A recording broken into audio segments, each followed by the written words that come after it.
Kakapusan sa kita kaya hindi makapagpatingin sa espesyalista ang ilan nating kababayan na may iniindang bukol sa katawan. Ang ilan nga sa kanila mahigit 10 taon ang pinahihirapan ng bukol. Tinugunan ng GMA Kapuso Foundation ang kanilang problema sa ilalim ng ating Operation Bukol Project. Kahirapan ang karaniwang sinasabing dahilan ng iba nating kababayan kaya hindi makapagpatingin sa doktor.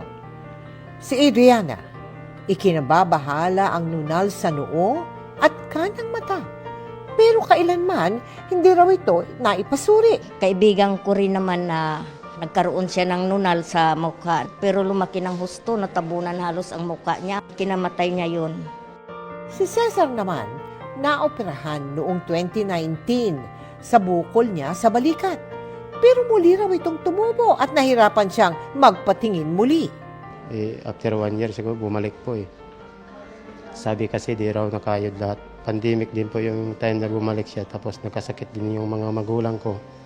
Tapos namatay pa.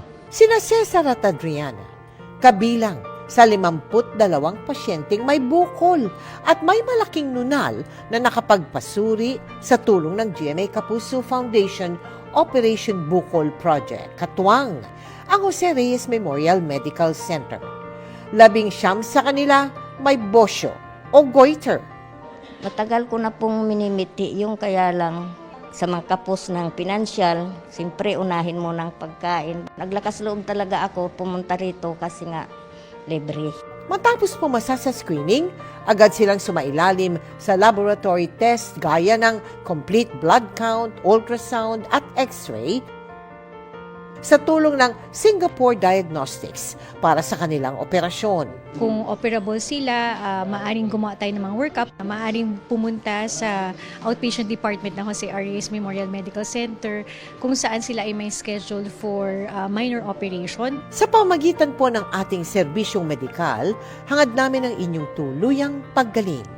At sa mga nais makiisa sa aming mga proyekto, maaari po kayo magdeposito sa aming mga bank account o magpadala sa Cebuana Luwilier.